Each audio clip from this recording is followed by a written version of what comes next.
Hello one and all, welcome to electrical hub. तो आज economics का काफ़ी इंपॉर्टेंट टॉपिक है जो कि प्रोडक्शन है। प्रोडक्शन के बारे में आज हम लोग पढ़ेंगे। तो प्रोडक्शन का मतलब समझते हैं। प्रोडक्शन मीन्स क्रिएशन और addition of utility. Addition of utility मतलब कि उस चीज़ को क्रिएट करना या पैदा करना जिसे हम यूज़ कर सकते हैं, उसे बोलते हैं क्रिएशन ऑफ यूटिलिटी। तो production combines of four things. So what are those four things? So first one is land,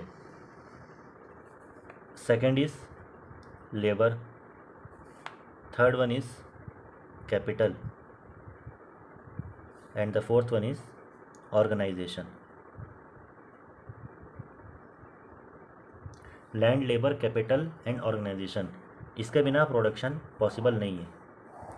तो इन सब चीज़ों के हम कुछ स्पेसिफिकेशंस देखेंगे कि लैंड के क्या क्या स्पेसिफिकेशंस होते हैं, लेबर के, कैपिटल और ऑर्गेनाइजेशन के, इसके हम डिटेल्स में जाएंगे और फीचर्स देखेंगे। तो लैंड का अगर डेफिनेशन देखा जाए तो anything which is a free gift of nature is known as land. तो यानी कि कोई भी चीज़ जो गिफ्ट ऑफ नेचर है उसे हम लैंड बोलते हैं। तो ज़रूरी नहीं कि लैंड या is a fix amount of property और कोई ज़मीन, उसको हम लैंड नहीं बोलेंगे। अगर वाटरफॉल है या फिर क्लाइमेट है या फिर एग्रीकल्चरल लैंड है, उसे भी हम लैंड ही कंसिडर करेंगे। जरूर वो लैंड ज़रूरी नहीं कि जिसमें हम सिर्फ फैक्ट्री बनाएं तो वही लैंड हमें प्रोडक्शन के काम आएगा।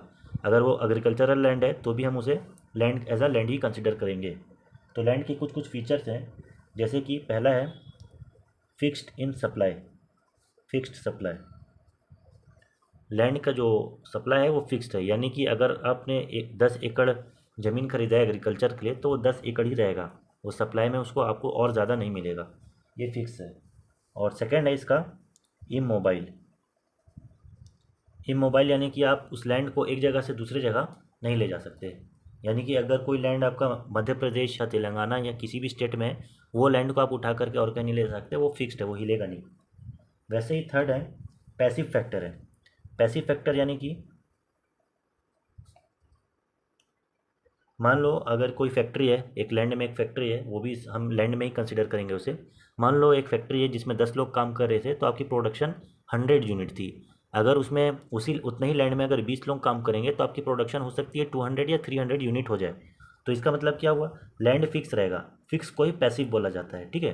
तो लैंड आपका फिक्स रहेगा, उसमें अगर आप लेबर इनपुट ज़्यादा करेंगे या कैपिटल ज़्यादा डालेंगे या फिर ऑर्गेनाइजेशन का इनपुट करेंगे, हो सकता है आपका प्रोडक्शन बढ़े। तो लेकिन क्या क्या आप बढ़ा सकते हैं? लेबर बढ़ा सकते हैं, कैपिटल बढ़ा सकते हैं, ऑर्गेनाइजेशन बढ़ा सकते हैं। लेकिन जो लैंड है वो पैसिव रहेगा, उतना ही रहेगा, उसी में आप ये सब चीज़ों को इनपुट करेंगे तो हो सकता है प्रोडक्शन बढ़े या कम हो जाए। तो ये रहे लैंड्स के कुछ फीचर्स। वैसे ही अब अगर हम बात करें लेबर्स के, तो लेबर पहला इसका फीचर्स है। लेबर यानी कि इसका डेफिनेशन देखें तो हम बोल सकते हैं एनी फिजिकल एफर्ट और mental effort done by individual in expectation of some return.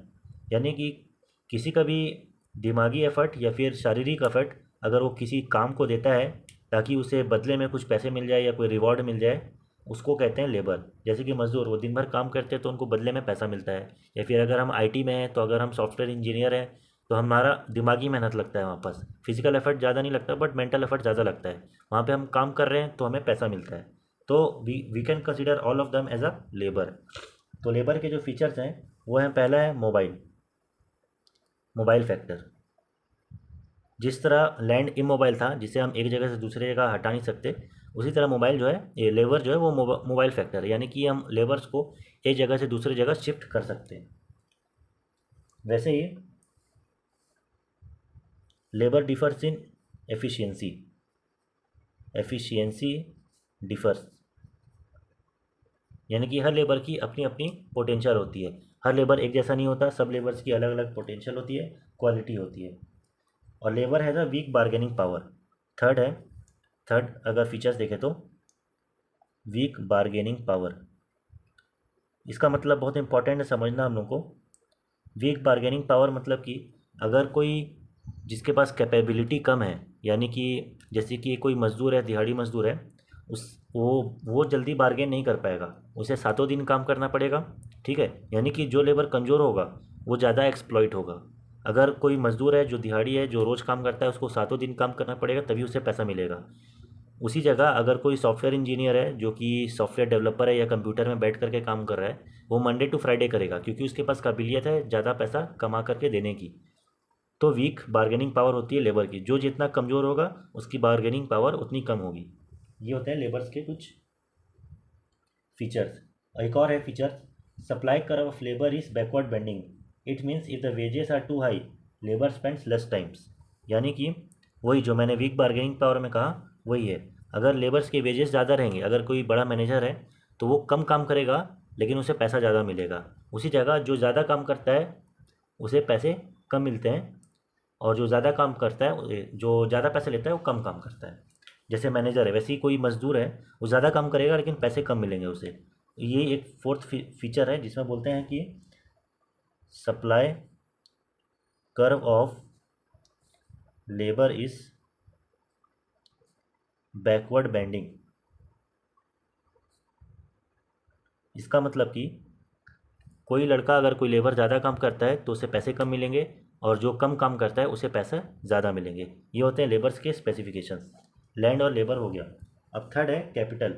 तो कैपिटल क्या होता है, पहले उससे अगर डेफिनेशन पॉइंट ऑफ व्यू से समझें तो कैपिटल का डेफिनेशन है a man made good which makes further production is called as capital.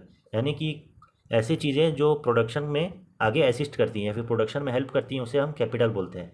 मान लो कोई मशीन है तो वो क्या है, वो हमारा कैपिटल है। अगर मैं कोई बिज़नेस खड़ा कर रहा हूँ तो मुझे मशीन चाहिए, मशीन मेरे लिए कैपिटल है जिसकी वजह से मैं फर्दर आगे प्रोडक्शन कर सकता हूँ। तो ये उसका मतलब होता है capital.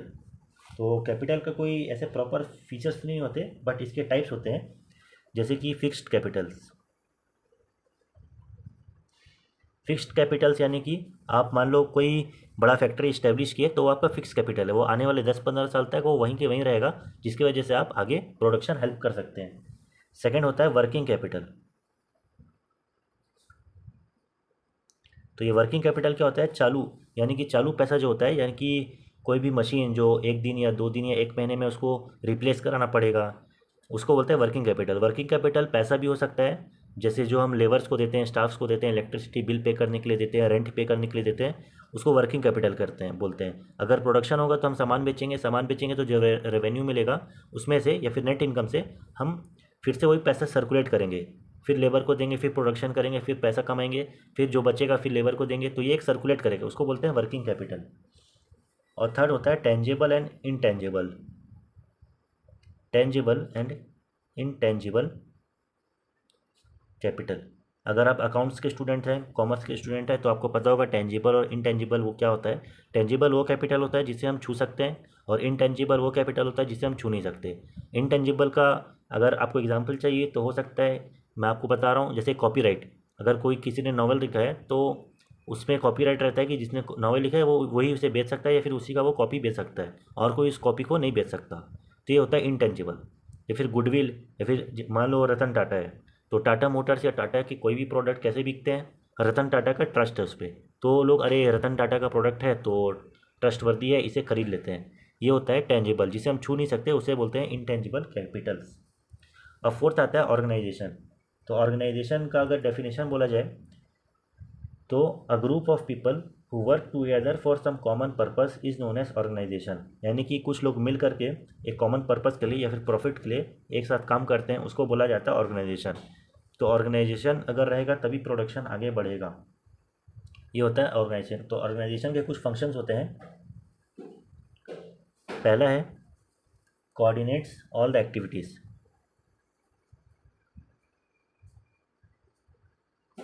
Coordinates all the activities यानी कि सब चीज़ देखना है कि सब काम अच्छे से हो रहा है कि नहीं, ये सब काम ऑर्गेनाइजेशन का है। दूसरा है रिस्क टेकर। रिस्क लेने का भी काम ऑर्गेनाइजेशन का है। उसके बाद फिर अगर कोई अनसर्टेनिटी आ रही है, यानी कि अगर कोई प्रॉब्लम आ रहा है या फिर कोई लॉस आ रहा है, तो वो भी कौन सहेगा, ऑर्गेनाइजेशन ही सहेगा। तो अनसर्टेनिटी अनसर्टेनिटी बियरर, बियरर यानी कि सहना। और फोर्थ होता है इनोवेटर। इनोवेटर यानी कि अगर ऑर्गेनाइजेशन को कंटीजेंटली या फिर ऑन द स्पॉट अगर कुछ नया चीज़ आइडिया आना है, लाना है, या फिर कोई चीज़ प्लान करना है, तो ये ऑर्गेनाइजेशन को ही करना पड़ेगा, इसलिए हम इनोवेटर भी लिखेंगे। ये फीचर्स होते हैं ऑर्गेनाइजेशन के। तो लैंड, लेबर, कैपिटल और ऑर्गेनाइजेशन, इन चारों के बिना प्रोडक्शन पॉसिबल नहीं है। These are the combined factors of production. तो ये थे प्रोडक्शन के explanation. Thank you so much.